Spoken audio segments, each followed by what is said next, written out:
number one, if the war continues and there is a stress testing, and if the war ends and peace breaks, this is great news. For Jordan and other countries, the effect of the war has taken in different forms and shapes.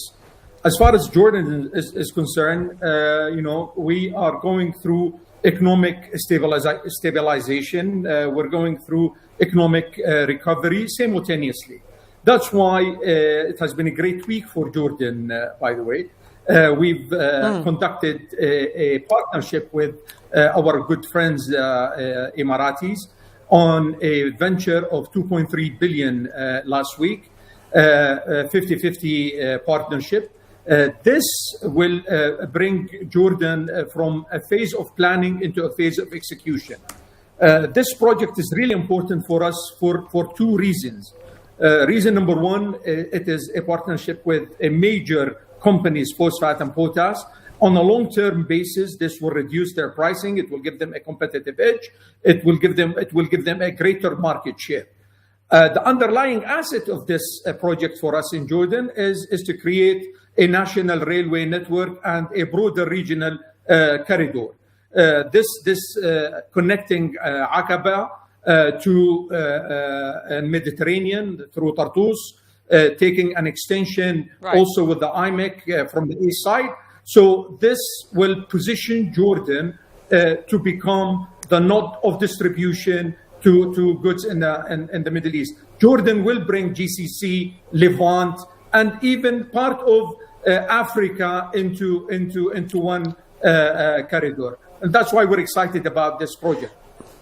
Moreover, we've signed today another deal of the greatest deal in Jordan, or the biggest deal in Jordan, which is a water conveyor. 26 donors. It's a $6 billion, including the finance. This will increase our drinking water by 40%, 300 million cubic meters. This is extremely transformative for Jordan. So we're looking at opportunities rather than just focusing on what the effect of this war is going to be. So it has been a great. Sure. Yeah, and I can see your enthusiasm, and rightly so, looking beyond where we are at today. I do want you to pause, and I'm going to come back to the deal, I'm going to come back to the issue of water, because that's incredibly important, give you an opportunity to speak further on that deal.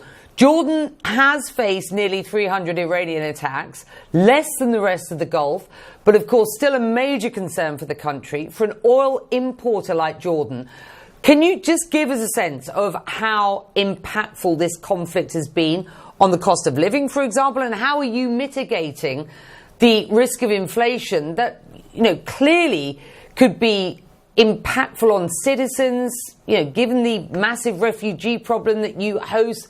How are you bracing for the eventuality, which we have to consider, of no deal and no extension to this ceasefire? Look, let's take a step back and look forward. This is not the first external shock that Jordan sees.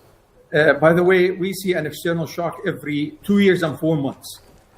For the past 20 years, we had refugee influx, we had COVID, we had the first war, we had the Gaza war, we had the Iraqi war.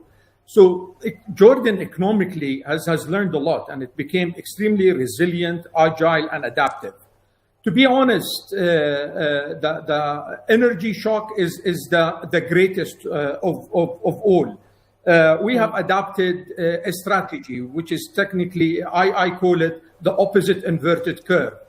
The effect of the oil and the gas has been absorbed by the fiscal. To a point whereby we will continue absorb it until the dust settles and the trajectory of the decrease will not be reflected immediately.